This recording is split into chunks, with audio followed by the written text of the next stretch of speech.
आपको एक कहानी सुनाता हूं।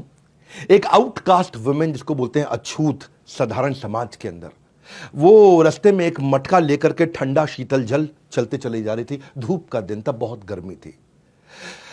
भगवान बुद्ध ने उसको रोका, कहा कि क्या तुम मुझे थोड़ा जल पिला सकती हो? बोली, ब्राह्मण मुझसे जल मत मांगिए, क्योंकि ये योर होलीनेस, मैं कंटामिनेटेड हूं, मैं दूषित हूं। उन्होंने पूछा, बोल के दूषित कैसे हो? बोले, क्योंकि मैं आउटकास्ट हूं, मैं लो कास्ट हूं, मैं नीची जाति की हूं। इन्होंने कहा, मैंने पानी मांगा है, तुम्हारी जाति को नहीं मांगा है, जाति नहीं पूछी तुम्हारी। तो बोले, हे ब्राह्मण, लेकिन मैं तो आउटकास्ट हूं। तो वहीं गौतम बुद्ध ने जवाब दिया, वो इंसान जो खुंदक खाता है, गुस्सा खाता है, लालची है, ईर्ष्या रखता है, द्वेष रखता है, बेशर्म है, जिसमें बुराइयां हैं, बेईमान है, पाखंडी है, वो नीची जाति का है। जाति जिसमें जन्म हुआ वो डिफाइन नहीं करती। और यही lesson Buddhism and Bhagavad Gita आज जो बात कर रहे हैं, चातुर्वर्ण्यम मया सृष्टम गुण कर्म विभागश, गुण कर्म विभागश, कि जो वर्ण है आपका वो गुण और कर्म पे विभाजित है। आपके क्या गुण आप डिस्प्ले कर रहे हैं और कैसे कर्म है आपके, ये जन्म विभागश नहीं है, ये गुण कर्म विभागश।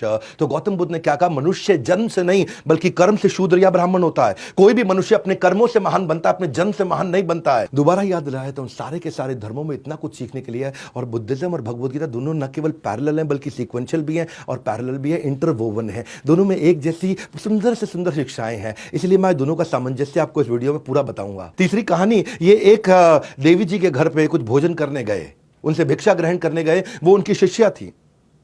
और जब वहां पे कुछ नौकरानी आकर के कुछ खाना परोस रही थी, भोजन परोस रही थी, तो एक नौकरानी से बड़ा बर्तन भोजन का नीचे गिर गया। भोजन फैल भी गया, नीचे गिर गया।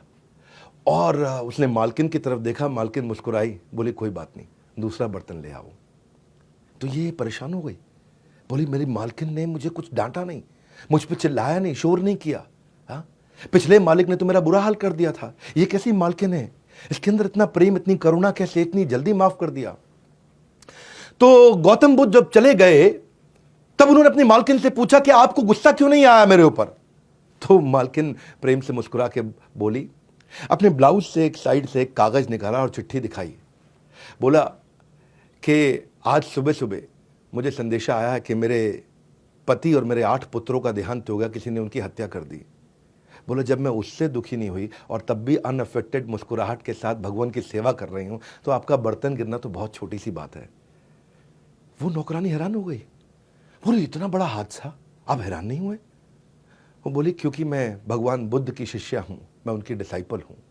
और वही एस्टैब्लिश उन्होंने किया, वही एस्टैब्लिश उन्होंने किया जो 6 अध्याय के 19वें श्लोक में कृष्ण ने सिखाया, यदा दीपो निवातस्थो नाहिंगते सोपमा स्मृता योगिनो यत चित्तस्य युंजते योगमात्मना। जैसे दीपक, जैसे दिया, एक विंडलेस मतलब जहां हवा नहीं है, निवात, जहां वात यानी वायु नहीं है, वह आराम से टिक के जलता रहता है। वो दिया ऐसा हिलता नहीं है, वेवर नहीं करता, हाँ, आराम से जलता रहता है। उसी प्रकार योगी का भी चित्त इसी प्रकार स्टेबल रहता है। जिसने, गौतम बुद्ध कहते हैं कि जिसने अपने मन को वश में कर लिया, उसकी जीत को देवता भी हार में नहीं बदल सकते हैं, जिसने अपने मन को वश में कर लिया। ग्रेट लेसन्स भगवान बुद्ध ने जो लेसन्स दिए हैं वो इतने पावरफुल है। अगर आदमी इस वीडियो को देख करके इसमें कुछ भी अपने जीवन में उतारे ना, इतने शक्तिशाली, इतने ताकतवर हो जाओगे ना, आपको कोई हरा नहीं पाएगा।